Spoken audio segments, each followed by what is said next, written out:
everyone, welcome to my garden. So today I am planting climbing rose, and also I'm planting 3 Nelly Stevens holly. And so just wanted to really quick let you know what's going on here. We're starting to work in this area a little bit. So I decided to go ahead and have a gate in front of my pergola. I'm not sure how I like this. I had this idea to have to kind of frame the entrance. We'll see how it looks. It does look really nice from far down when I look up, and you know, it's going to look a little weird because traditionally pergolas are, you know, obviously open, but for me, I kind of like closed spaces in the garden because it kind of gives that magical feel to it when you have to open the doors and where, you know, little places are. And so I think it just brings interest, and anywhere I can have climbing rose, I'd rather have climbing rose just because it brings really interesting height and beauty to the garden. So it just elevates everything. So anyway, I have this idea, and I don't want to go too much into it because it's still developing, in a developing process, and also I don't want to tell you everything, so I can show you as I go through and get this done. But what I like to, I think I like it.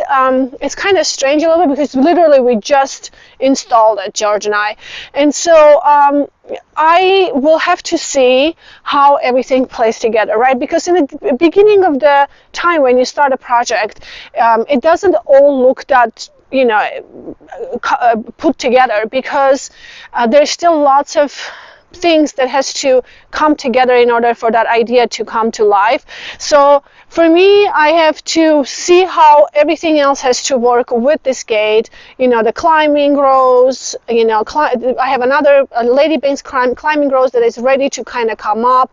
The pergola is ready, everything else around that it's maturing, so you can see. But the worst scenario, always know, I enjoy so much creating that, to me, if I have to change this later down the road and feel like, look, this is just not really how I imagined to come together, I will change it. So it's not a problem. There's nothing here that cannot be moved. So I'm going to go with it and see how it all works out. But anyway, just wanted to show you that we have started working on a pergola. I'm really excited. George is going to install all the little boards because I kind of want to get this as close as possible to have the shade and kind of a privacy a little bit. And I will have, it will be easy for me, I guess, to bring the ladybanks rose up on top and tie them and train them to cover this pergola, which is going to be really pretty. Now, this ladybanks rose, you can see it's already overgrown and falling down. I really need to bring it up, so I do need to get this down. But ladybanks is beautiful rose. This rose is actually from my very good friend. She propagated this from her rose, and it's absolutely gorgeous. It's very small, beautiful pearl-like creamy yellow flowers in the spring. So it blooms only once a year in the springtime, but it just creates such a show. It's absolutely magical. If you don't have one, you should have one, but it is very vigorous. This one will probably cover this entire pergola and overhang on the side, these beautiful pearly flowers, but then it's over. So when it's done, it will be semi-evergreen in my area. I'm in zone 8B. It will cover the entire pergola, will be there, will still look green, and will soften this entire thing. But for this gate, I have a new climbing rose that I want to plant. Now, this climbing rose is called Amnesty International, and it's a beautiful rose. It has a creamy, English-like rosettes, creamy with the lemony yellow color in the center. And I think, and that's a repeat bloomer. It's been created here in France in 2007. And now this rose is also really great thing about this rose is so if you purchase this rose, percentage of the purchase actually goes to Amnesty International. It helps with the, you know, this organization who helps fighting the human rights, which is a really important issue for my heart. And so anyway, you know, that helps them, but also it's absolutely gorgeous, and it's supposed to go up to almost about 9 feet tall. It is hardy to zone 5, so it should be, you know, it should be beautiful, I think, especially with white color. having this beautiful frame. I might ask George to bring some kind of maybe just bring out this pergola side a little bit. Maybe I can just even bring on the edges. We'll see how it all goes. This is all just creative process really, but this is what's so much fun about gardening, that you can create, you can have a vision, and if you don't like it, you can change it down the road. This is what's so much fun about gardening. So then what I'm going to plant today is Nellie Stevens holly. Now this is, I'm really excited about these plants because they're evergreen. They don't drop their leaves. Now these guys are hardy to zone 6 to 9, I believe. And they will get about 15 to 25 feet tall. They also will spread about 8 to 15 feet tall. Now, what I want to do is create hedge with this. So as we talked about this area before, we have our neighbors. So it would be nice to have a privacy hedge here. So I have 3 of them, but slowly I'm going to purchase them, and I'll slowly start planting them as a hedge. Now, also another special thing about this, why they're so special to me, is because they don't have to, they pollinate themselves. So they don't have to have a male or female around in order for them to produce those beautiful Christmas berries. So they just pollinate themselves. They will create gorgeous, beautiful red berries for Christmas. I can cut them for a Christmas table, for the arrangements. I can, and you can also trim them, you know, as much as the height that you want, or as much as, you know, if you want to do straight cuts to keep a nice kind of a wall shape, which would be probably ideal for me. And they also take sun or partial shade. So they will be really good in this area as we start clearing out these pine trees a little more. So anyway, I think I'm going to plant them about every 2.5 feet and see how this goes. So anyway, this is what we're gonna do. But before I start planting, I wanted to show you the Japanese maple colors, because if you don't have Japanese maple, please get them. They are absolutely stunning in the fall. They're absolutely gorgeous in the summer. But I wanted to show you, this is really muddy. I've been in the mud, which, bear with me. We had so much rain, which is awesome. We really needed rain. We've been in a drought literally all summer long. But I wanted to show you this absolutely beautiful Japanese maple tree. This one is called red wine. It starts off in the spring, super dark red, absolutely gorgeous, and then goes kind of into the green kind of the tones in the summer. And now look at the color of this, so beautiful. It's just, you can see from every angle of the garden almost. It just stands out so beautifully. And then I have another Japanese maple here, which is really special for its bark. It gets really nice bright yellow. It's clearly lost all its leaves already. You can see it kind of yellows. The color is actually yellow, the foliage.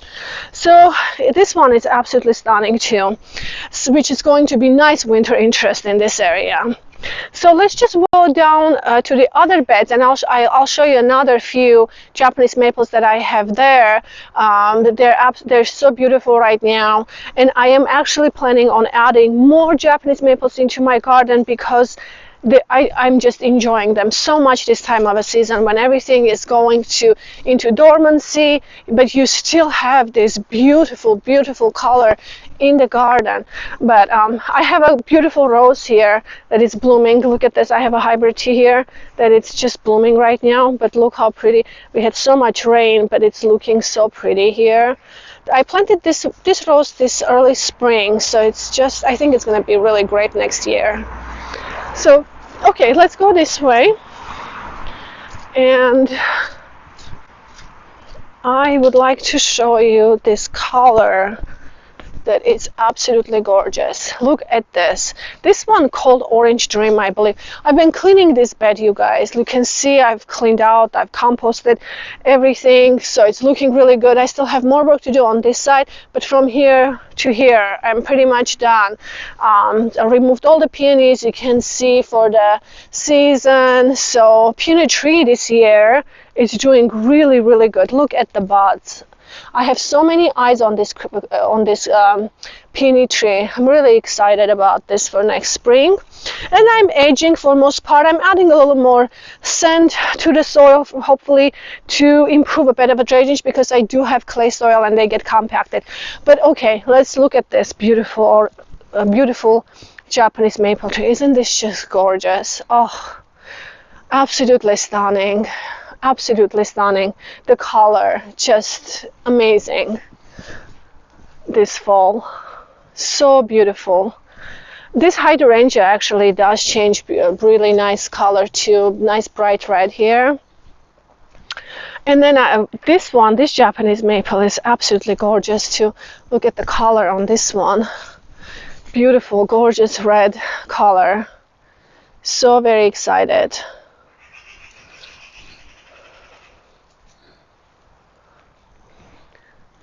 And then I also wanted to show you this one other Japanese maple that we planted early in this season, early spring. This one is the weeping Japanese maple, the lace variety. And oh, look at the color, you guys. Isn't this absolutely stunning? Just gorgeous. It's so much hard work to work in the garden, but honestly, this moment when you look at everything, just everything flows together, and the colors of just how it all go together, it just makes my heart so happy, because it's just, this is like a fruit of all the hard work that you put into garden, and then you just look around and it's just stunning, absolutely gorgeous. Anyway, let's go ahead and get this planted, and then I'll start continuing to work in the garden.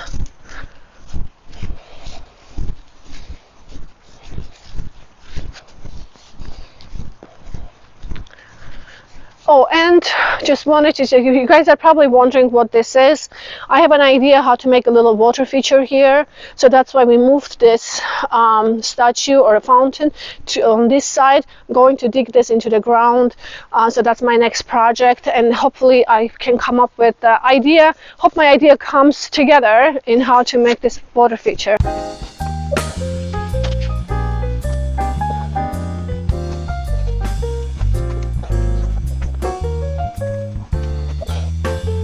Sorry.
Okay, just really quick here, what happened here is I want to make sure you know that I used some sand again to mix with clay, because this is a really clay. Clearly this is not amended area, which I will here soon. And I used homemade compost that I make myself, and then also I used a starter fertilizer, which is that mycorrhizum fungi, and also I used some infused. For any of you guys don't know, I have a really great luck with this product. I get it from US.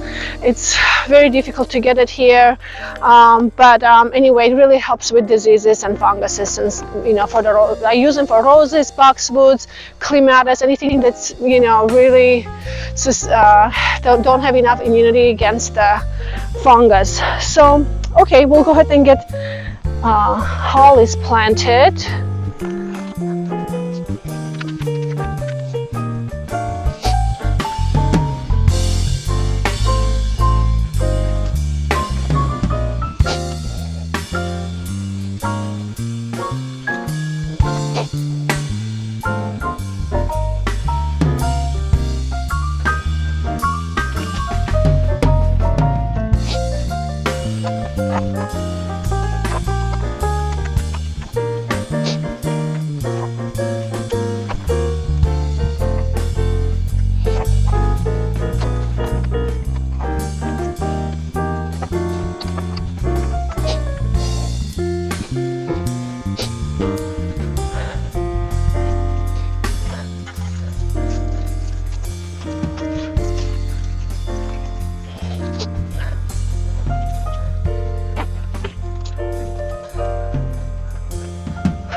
Okay guys, so I'm finished, and as long as they start growing, I will start clearing all of this out. So I'm going to leave them because again, they're still so small, but eventually this all will be gone. It's all a process.